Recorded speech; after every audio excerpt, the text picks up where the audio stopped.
Blog Talk Radio.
Hello and welcome to episode number 95 of Songs of Selah here on 17 Numa Radio.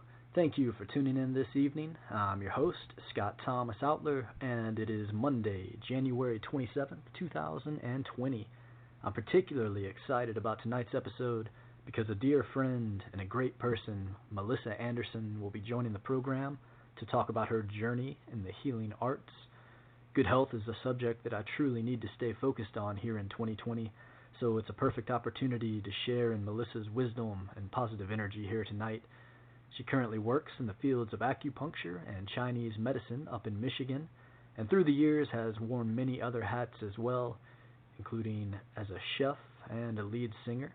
So it's going to be exciting to hear how all those different elements have helped shape her experience and lead to where she is in life today.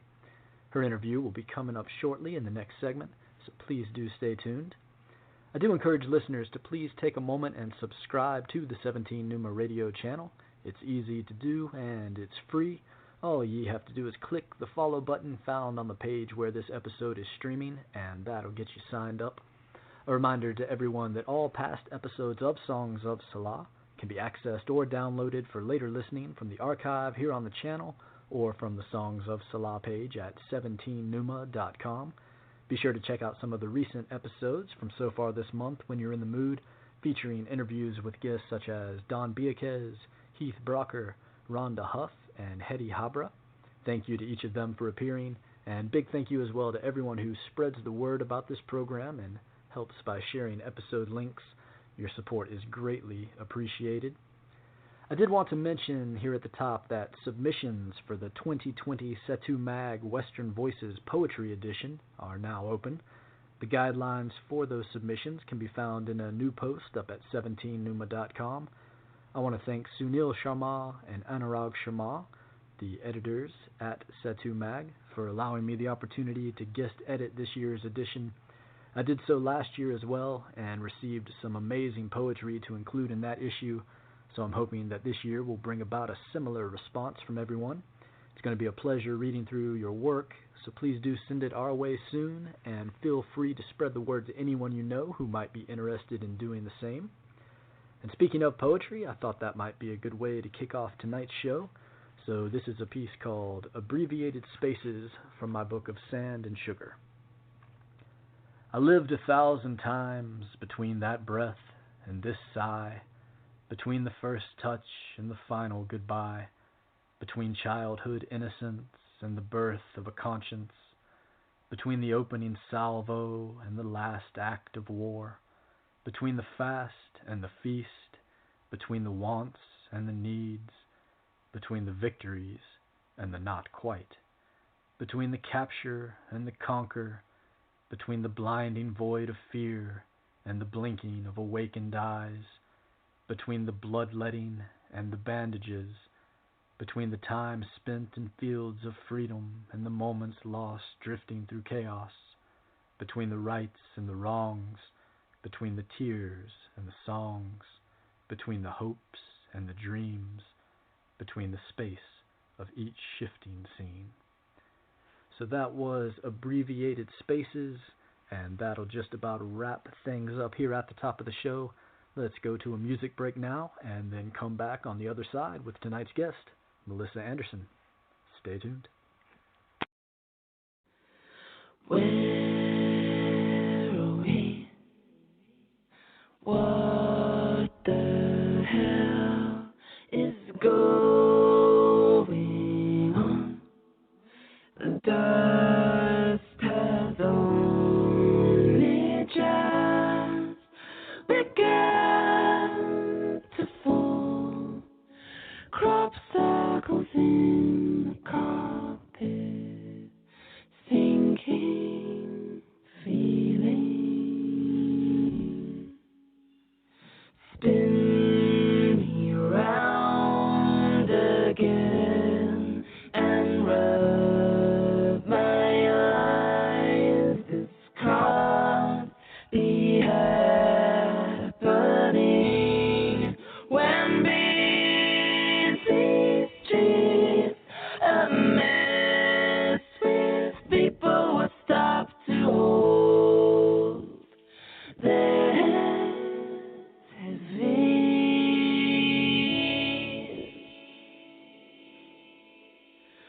Hide and seek.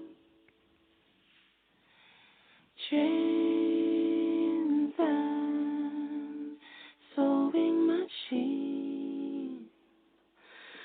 All those years,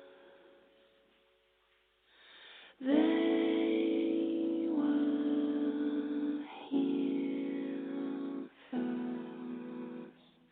Oily marks appear on walls where pleasure moments hung before the takeover, the sweeping insensitivity of this still life.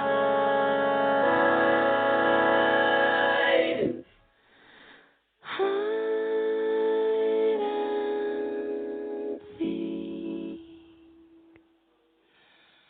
Trains and sewing machines, catch me around here.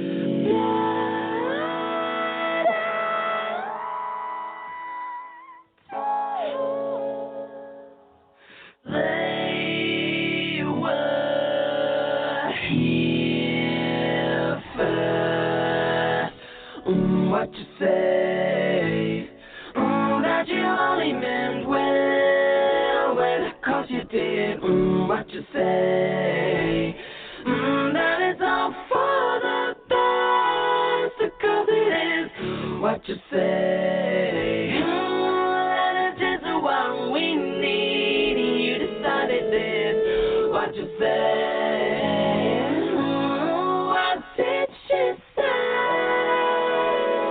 Vincent notes keep falling at your mouth. Mid-sweet pop news, people are caught up. Speak no, feeling no, I don't believe you. You don't care a bit, you don't care a bit. Notes keep falling at your mouth. Mid-sweet pop news, people are caught up.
back to Songs of Selah here on 17 Numa Radio. If there's anyone listening tonight who is interested in appearing as a guest on a future episode, or if you know someone else that you'd like to recommend, please feel free to get in touch with me via email at 17numa@gmail.com, or connect and send a message on any of the social media platforms, Facebook, Instagram, or Twitter, and I'd be more than happy to get you set up for an episode here in 2020. Tonight's guest, Melissa Anderson, first discovered acupuncture as a patient in 2007. As her chronic symptoms disappeared, she became more and more interested with the philosophy that the body heals itself when in balance. She began to work for her practitioner, combining herbal prescriptions for patients, and she began reading books and studying Chinese medicine, eventually taking the leap from a full-time chef to a full-time student. Melissa's interest in Chinese medicine stems from a deep desire to help change people's lives, opening up awareness to infinite possibility and healing. Melissa began her schooling at Emperor's College in Santa Monica, California, and graduated from Taoist Traditions College of Chinese Medicinal Arts in Asheville, North Carolina, where she was fortunate to study with Master Jeffrey Yin, 88th generation Taoist priest. Melissa is a nationally board-certified and state of Michigan registered acupuncturist and Chinese herbalist. She has worked extensively with pain, digestive issues, complex autoimmune disorders, depression, anxiety, sleep issues, and much more. Melissa, thank you so much for joining the program tonight. It's an honor. Thank you, Scott. Honor's all mine, my friend. It's a pleasure to have you here tonight. We've got a lot of topics that I'm hoping to dive into while we're here tonight, from your time as a chef to the bands that you've been in, but I guess where I was hoping we could start off, maybe tell us a little bit about what experiences you had in your personal life that led you to become interested in acupuncture specifically, and also in the healing modalities generally. Yeah. Okay. Well, I guess that really does stem back to my childhood. My parents kind of raised me generally in a holistic way. I didn't go to the doctor very often. And I remember going to a homeopathic doctor when I was very young, and this brilliant man, and he looked at my mom and he said, I think Melissa would be really great in the healing arts. And I thought, how does he know that?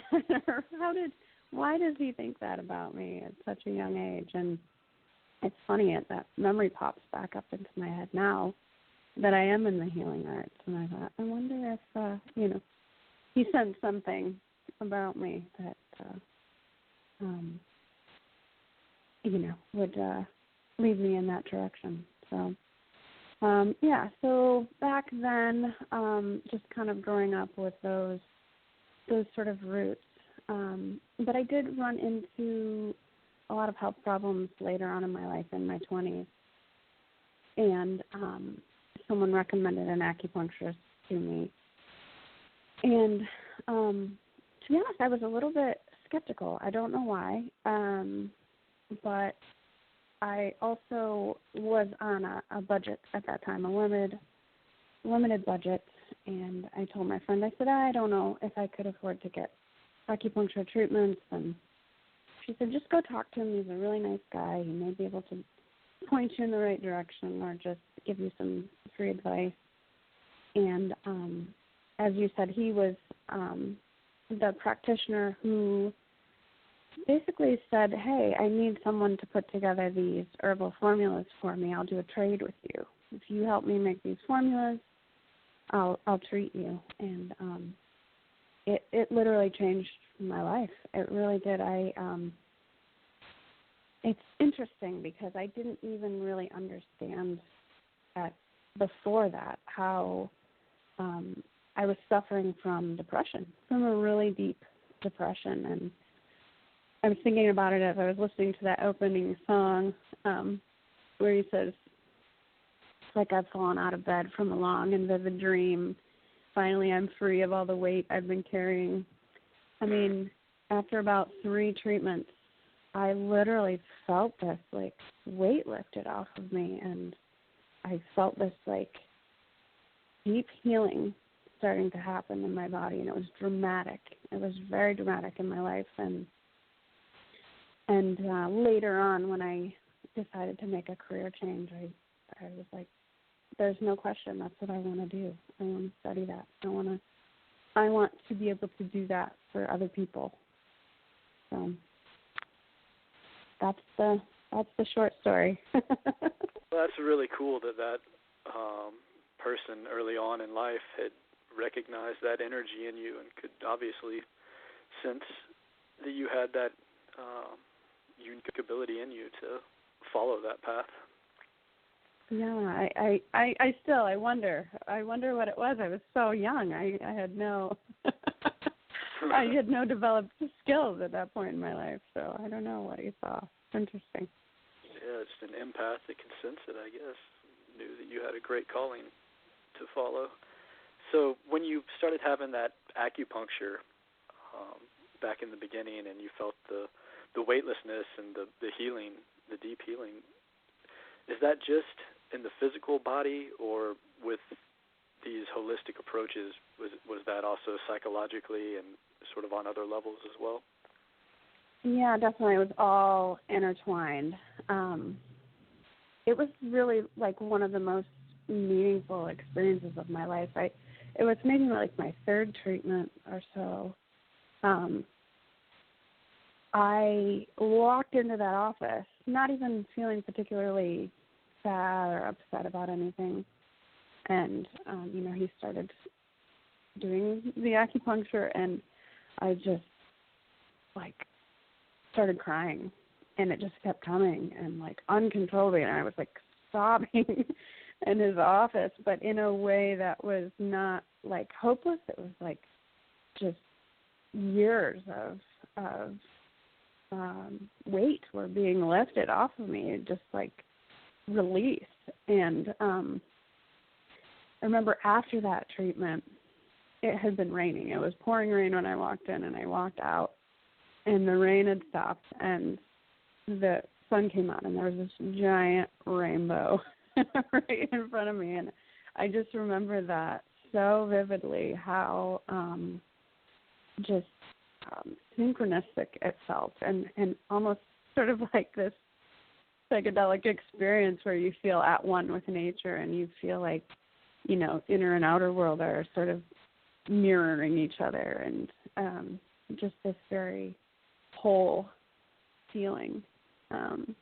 So yeah, definitely physically, I had this physical crying reaction, but also the mental, emotional, spiritual, it was definitely all intertwined in that moment. And treatments aren't always that dramatic. I don't want to make it sound like everyone's going to have this experience, but I think on some level that is happening, where everything is sort of syncing up in that way, and things are being released, even if you're not aware of it, So it's really, really cool stuff, really deep and really cool. You were certainly tapped in that day with the sign afterward. That's really beautiful experience to have, and it reminded me of something when you're talking about the emotional release you had that time. I remember going to a yoga class with you over a decade ago probably, and at the end of it, I had a very similar sort of experience where I was just found myself weeping and having this cathartic release of energy. It's just amazing how the different healing practices can have that emotionally cleansing release. It's a wonderful thing. Absolutely. Yeah. When you were helping that practitioner develop his different formulas and helping mix things up, did you have experience before that with the Chinese medicine, or was that your first look at that aspect of things? That was my very first look at it, and I wasn't really, he would just give me a list of ingredients to put together. I wasn't really, directly learning anything, but I was absorbing all these, just visually, all these herbs around me, and the smells and the names and these Chinese names and the categories that we're in, I just developed this curiosity for it. And I was also taking the herbs too that were really just changing my life very quickly. So, that's when he started giving me his old school textbooks to read, because I was just like, wow, what is this? What am I doing? And just I was so immersed in it, but I had no clue what it was all about. It was like a whole new world to me, but it was so me. I felt so at home, and like cooking. I was cooking, which I love to do. I was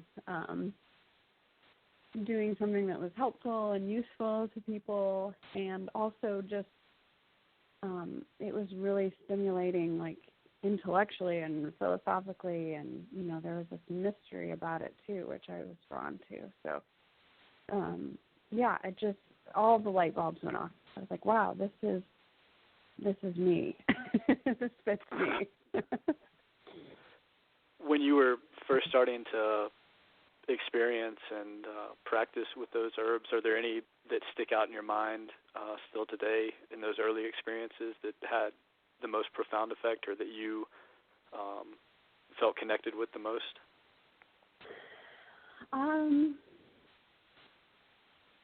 Yes and no.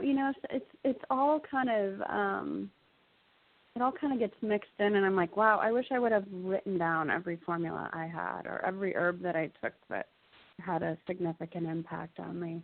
I do remember I had this sort of vitiligo condition on my skin, like where patches of white, were all over my back and my arms, and I took this formula and it just like disappeared.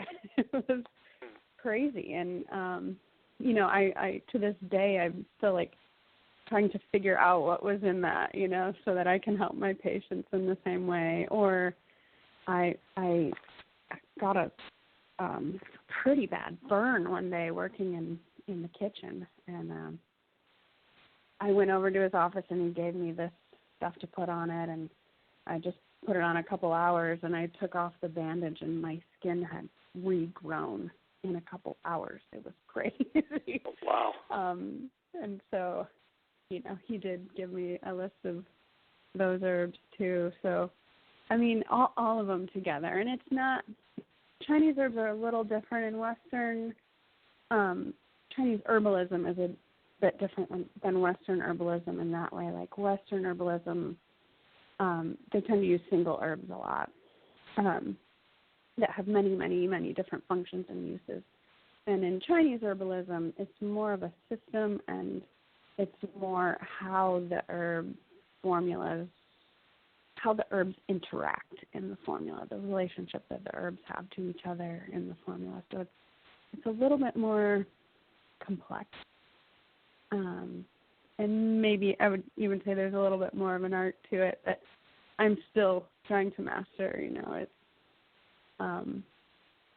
It's incredible. But I do remember also a particular formula I took early on called, and the names are so poetic too, it's like you can't help but be drawn to it.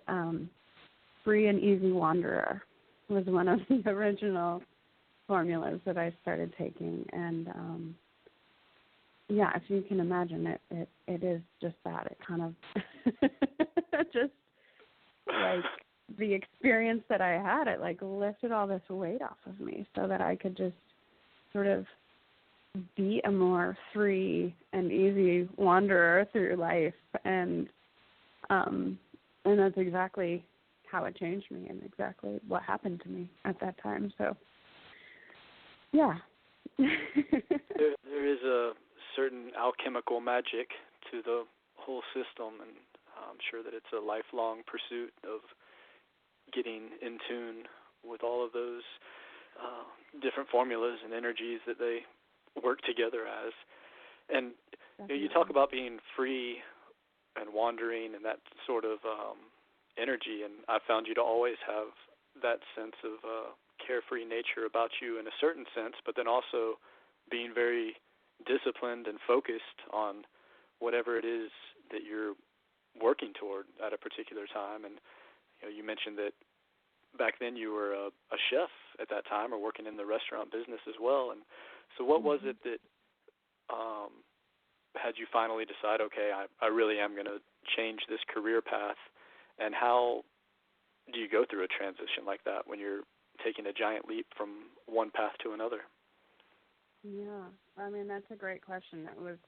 It really was one of the hardest things I ever did, was make that transition. It was my first love, was cooking. I that is what I wanted to do with my life. And, almost immediately culinary school was not what I thought it was going to be. And working in the restaurant business was not what I thought it was going to be. And it was extremely challenging. And I loved it in a lot of ways, but it was definitely, I don't know how to explain it, but it's just physically demanding, long, grueling hours. No weekends, no holidays. It became an unhealthy lifestyle for me, for sure. A lot of people in the restaurant business, drink too much, drugs, just staying up too late, working in places without windows, being on your feet for 16 hours, and there were other issues too. There's a lot of, sexism and, just, there was a lot of things that weren't what I was expecting, as this 18-year-old kid fresh out of high school, wanting to be a free and easy wanderer. But, I stuck with it. I really, I'm not a quitter. I don't like being a quitter. I stuck with it. I did it for 10 or 11 years, but it was unfulfilling in a lot of ways for me. There was a disconnect between what I was doing and who I was doing it for. I love serving people. I love cooking for people. I love seeing their reactions, but that doesn't always happen when you're in the kitchen. And I just didn't really feel like I was helping people in the way that I wanted to. I wasn't getting the meaning out of it that I wanted to, and I did realize, through the years that I really worked better in situations or thrived in situations where I'm working one-on-one with people. I'm a little bit more of an introvert than an extrovert, so I really like connecting with people on a personal level. And, I didn't know all those things about myself when I was 18 years old and choosing my career, and but I figured that out along the way. And I think I read a book, I think it was called Know Your Strengths Now or something like that. And it was just, it clicked in me, that to move up in the restaurant business, you're a manager, you're managing people, which I did, and I didn't enjoy very much. And it just started to become not me, and I didn't like it as much, and I was getting tired and burned out. And to be honest, that had a lot to do with my health problems that led me to the acupuncturist, just being physically burned out. So it took me a long time to actually make the leap. I started thinking about it. I started looking up acupuncture schools a couple years before I actually did it. It was scary to be 30 years old and changing careers. And, I was ashamed that I had not really enough money to, make a big career change at that point. Go back to school. So that there was some hesitance around that. I didn't want to be a quitter. I didn't want to be seen as a quitter. I thought my peers would, look down on me for giving up, and there was a lot of resistance, for sure. There weren't any acupuncture schools in Georgia. I was living in Atlanta at the time, cooking in Atlanta, and so I knew I'd have to move out of state. I had just, started a new relationship that I wasn't quite sure I was ready to leave, and but I just knew I had to do it, even despite all of those challenges and that resistance. And what's interesting is that when I finally enrolled in school, I started at a school in California, and I wasn't sure financially how I was going to pull all this off. And it was like, I think the day before I moved, or 2 days before I moved, I found out I got randomly this inheritance money from my stepfather's mother. So it was kind of like, again, this sort of synchronistic moment where it's like, hey, you're going to be okay. You're doing the right thing. Keep moving forward. Like that door opened for me. So that was huge, and that was the beginning of that life-changing experience again. So. Well, it's amazing. It seems that every point of your life there's been those synchronicities there, or someone there planting a seed that's sort of given you the nudge after you've already taken the initiative yourself to tell you that you're going in the right direction. It's sort of those invisible helping hands that come through in life sometimes. It's easy to go ahead. No, I didn't mean to interrupt you. I was just going to say that you talked about the idea of not quitting, but really you can look at it from the standpoint that you weren't really quitting. You were just evolving and taking another step in the same direction. As you said, it was this feeling of helping people and being of service to people through the food, and now you've taken that to the next level, as you had mentioned a minute ago about that individual approach that you're now able to have with your clients or your patients. And I was hoping that you could talk a little bit about that aspect of things, how important it is when you're in the holistic healing fields to have that connection with who you're working with so that you're able to help them on so many different levels. Absolutely. Yeah. I mean, it's absolutely essential. And I was nervous about it, actually, as with a lot of things.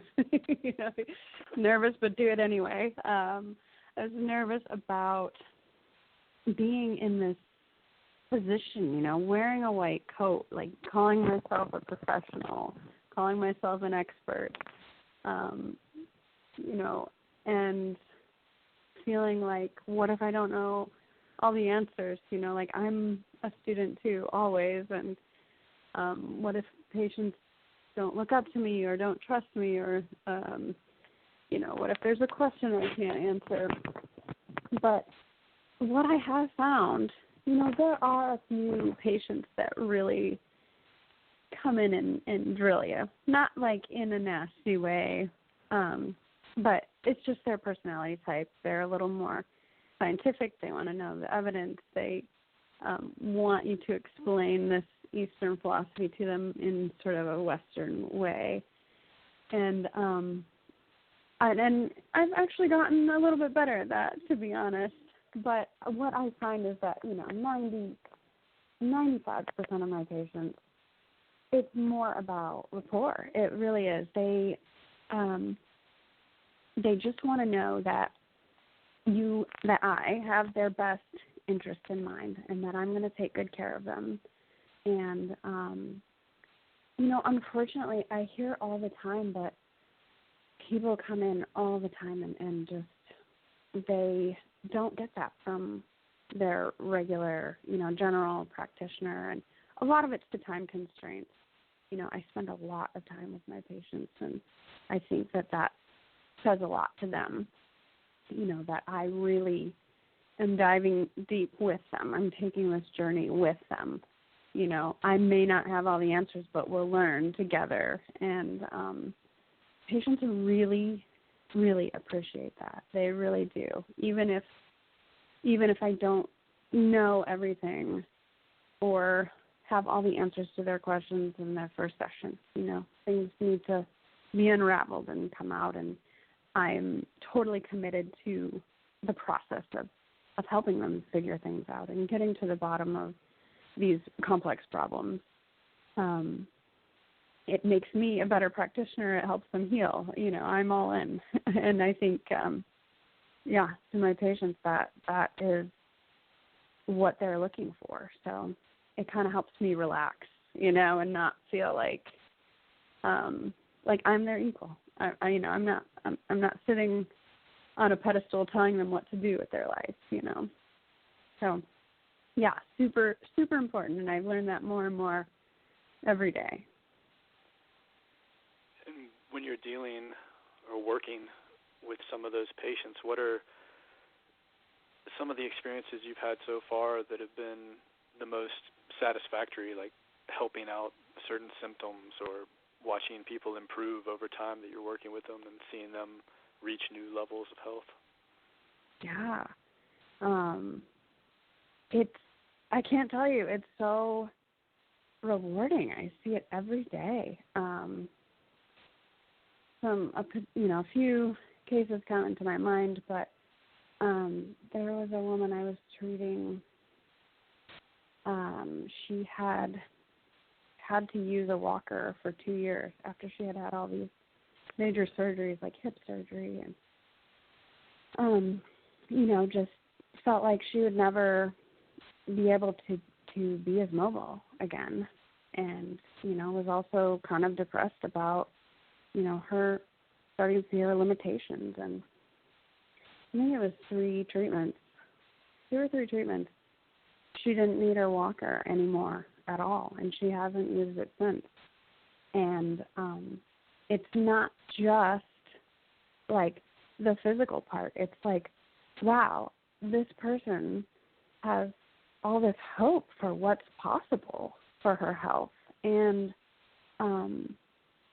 she just saw something that was a limitation be moved through, and just new possibilities and hope. I mean, it's just amazing to see people's spirit change after something like that as well. And I see that a lot with pain. Like pain is definitely connected to the emotional, physical, mental, spiritual self. It's definitely all intertwined. You see it unravel in people. It's really quite amazing to be treating the whole person, you're not treating their pain, you're treating this person in front of you, and this whole package and everything that comes with their pain. So, yeah, that was one of the major ones. I have more, but I don't know if you wanted to. I'm sure that you've had some really life-affirming experiences working with those people one-on-one. It's a beautiful thing to watch their pain slowly melt away. And on that subject of pain, I know that that's one of the key symptoms that acupuncture treats. Can you talk a little bit about the specifics of acupuncture? And also, I know that we were talking a little bit off air earlier, and you had mentioned that Medicaid and Medicare are starting to take on acupuncture, or that's coming soon. Can you give a little information about that as well? Yeah, mostly because that's what's been the most research has been done on low back pain, acupuncture to treat low back pain. That's where the most, evidence is, the,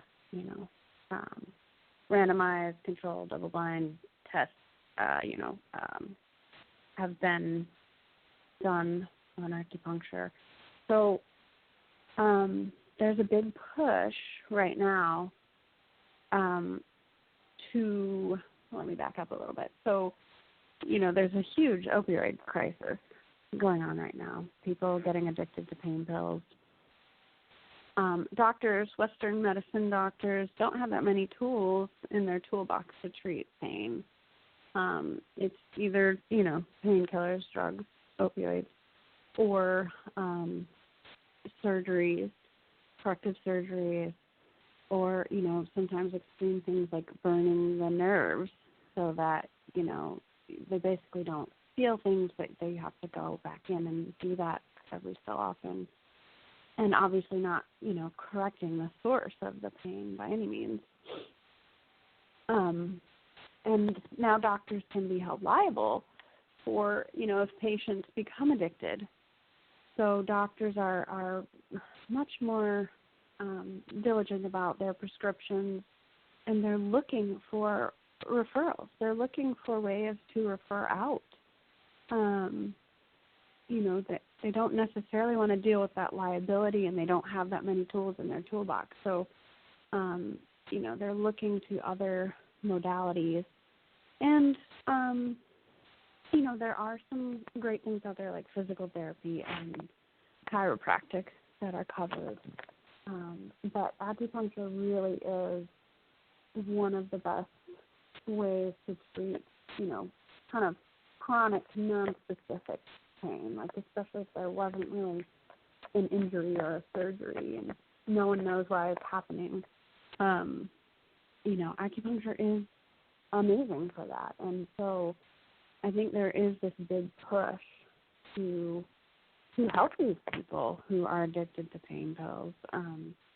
Definitely the United States veteran population is suffering majorly from this opioid crisis and depression and anxiety and all the things that come with pain or post-traumatic stress disorder.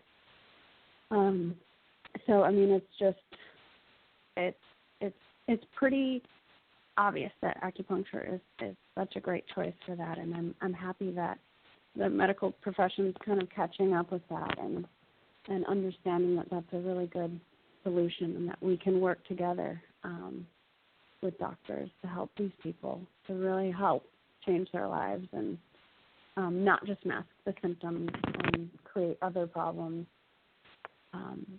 with drugs and surgeries. So really, really amazing, really exciting for our profession.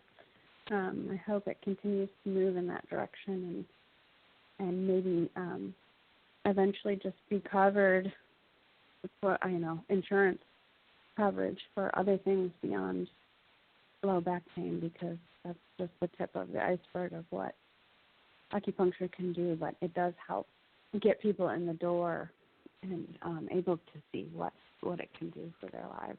So, absolutely, that's a great step in the right direction, the progress that hopefully the so-called alternative medicine fields will get their due more and be able to be integrated into the allopathic system that we have here in America, which is a beautiful thing. So I wanted to talk a little bit more about, you were out in California studying, and then you went to North Carolina and studied under the Taoist master. Can you talk a little bit about what that experience was like? Yeah. So, again, I don't know how to wrap that up in a nice little package, but super. I had no idea. Again, when I went to culinary school, I really didn't know what I was getting into. Same thing with acupuncture school. I knew I needed to do it. I had a little bit more of a head on my shoulders at that point, but once I started in North Carolina with this Taoist priest, it was like, wow, this is deep. This is hard to wrap my head around at some points, and especially in the beginning, before I actually started practicing, before I ever put a needle in anyone, including myself, it's really hard to wrap your head around. But the actual practice of acupuncture is so, easy and simple in so many ways. It's the philosophies and the theory behind it, and that get really deep and complicated. But so like specifically, and maybe try to paint a picture. So Jeffrey Lynn, 88 generation. I mean, just thinking about that alone is crazy. Yeah. But Taoist priest, and so what that means in terms of what information he had to pass along. His tradition, this Taoist tradition, the school he came from is called the Jade Purity School. His lineage, basically. And they passed down information orally. They didn't write anything down. He's never written a book. And it's interesting. Like the idea is that when you write things down, they become sort of fixed, and taken out of context. And we all know that happens. People become sort of fundamentalist over things, and people get in wars over interpreting words. But the idea is that if you pass things down by word of mouth, by telling stories, by explaining, by teaching individuals in your lineage, that it does change. But that's the point. It's supposed to change contextually through time. It's supposed to evolve. Like the lessons, the things you learn are supposed to change as people change, as the world changes, as the culture around you changes, as the environment changes. It's not supposed to be this static book, that you just read 2,000 years later and it's supposed to be relevant. So it's a really interesting way of looking at it. But also, because of that, he sort of has access to a lot of this knowledge that was never written down. And there's clues about it in these ancient texts, and there's a lot of things in these ancient Chinese texts were written in code, so that only the elite could understand them. Like only the wealthy, knew these secrets. Right, priest class. But right, exactly. But he apparently, knows how to decode some of these things and knows a lot more in depth about things that were never written down or information that was just lost through time, that was written down. So, as you can imagine, the school itself, some people were like just nuts about this guy, and it could be a little sort of culty in some ways, but he was very much like did not want to be that person. He didn't want to be put on a pedestal. He he didn't really like being in the limelight. He really just felt like it was part of his purpose in life to share this information with people who really were open to it and wanted to learn it. So really fascinating. And he was even he didn't like that we had to take notes and write papers and record, the lectures and stuff. Of course, we had to do that for the school to keep financial aid. There's all this bureaucracy around things we had to do to get a grade for things, but it was an interesting experience. I can definitely tell you that. We did a lot of also qigong. We learned a lot of qigong. He was very much into martial arts.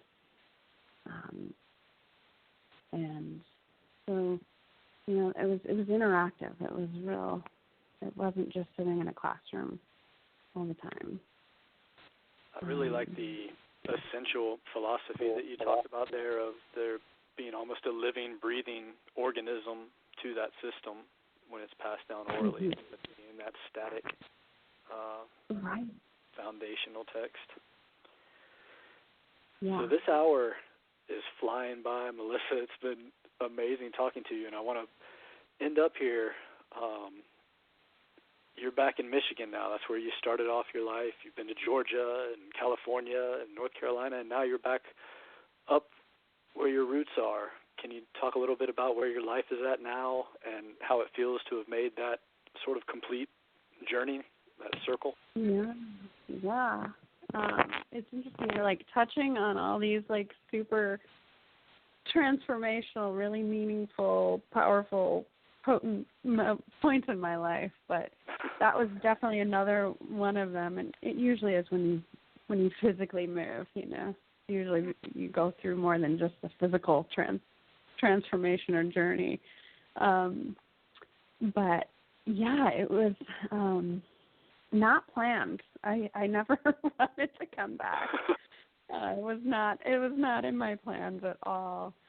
And it's probably way too long of a story to tell on this podcast, but yeah, we just basically, I got married, and when I was living in Asheville, North Carolina, and we, started to think about the future and settling down and growing roots and having a family, and the house that I grew up in, my great-grandfather built in 1920, I think, and on 11 acres of land, but connected to all this family property that's like 80 acres of land, and river running through it, just this beautiful, beautiful piece of property that, of course, when I was young, I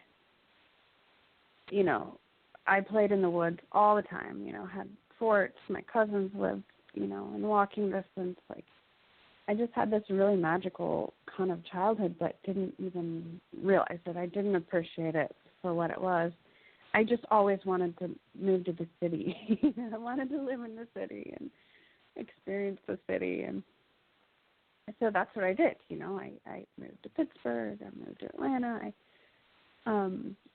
And what's interesting is that later on, through all these experiences and Chinese medicine school, I really got into plant medicine and just really appreciating plants and nature, and living in Asheville is like so beautiful. It's like, oh, then you want to get further and further away from the city. And my mom, actually, who was living in this house, this girl that I grew up in, my stepfather had a stroke, and he's okay, everything's fine, but just kind of this reality check for them that they wanted to downsize and not have so much land to take care of, and they just kind of wanted to have a more simple life, and so they asked my husband and I to come back and take over this property. And, at first we said no, because, we were sort of building a life somewhere else. We were looking at buying homes in Asheville and settling down there. But when we really started to think about it, the cost of living came into play, and being close to family came into play, and there were just a lot of factors that, this property was everything that we were looking for, really, and it was just kind of like we actually couldn't refuse it in the end, and so yeah, we packed up our things and came back to basically start farming in a way and growing Chinese herbs and just reconnecting with the land. And both my husband and I really feel like our ancestors really were, calling us. My ancestors calling me back, but his ancestors helping him to fulfill his destiny too. So it's really interesting. We kind of look back and go, how did we end up back here? And it was scary. Moments. We weren't sure. Yes, exactly. Where the signs are sort of guiding you along. It seems that that's been the overall theme here tonight, that every step of your journey, there's been a sort of guiding presence there that's been helping you along because you took or had the courage to walk your true path, and you're being rewarded for it. I'm glad you see it as courage. It's so interesting because in the midst of all of those transitions, there's so much muddiness and not clarity. It's like the clarity comes when it has to, right? When you have to take that step. But there's, it's always a bit of a process and a struggle in some ways. The muscle being broken down so it builds back stronger. Yeah. Well, I'm so happy for everything you've got going on in your life right now, and being back with your roots somewhere that you can grow all this food, and I'm sure that that's going to take your knowledge of the herbalism up to an even higher level and just continue forward. You're just such a great friend to me through the years, and I'm so proud of you, and it's been awesome having a chance to talk to you tonight. Yeah, likewise. Very special to me. It's been great. It's been a wonderful hour, and I want to thank you, Melissa, for appearing and just all the great things you have going on for the rest of the 2020 and the roaring 20s, the entire decade ahead. I know it's going to be beautiful for you. And we didn't even get to talk about your music tonight, but maybe next time we'll next time. Into that. Sure. Yeah, I would love that. All right. Well, thanks for coming on. I hope you have a great rest of your week, and stay in touch, my friend. It's been a pleasure. I appreciate it. Pleasure's all mine. Thanks, Scott. Thanks, Melissa. And I hope everyone will tune back in on February 2nd, this coming Sunday. Dustin Pickering and Anum Sitar will be joining the program again. And we're going to go out on another suggestion from Melissa here. This is Ritual Union by Little Dragon. Selah.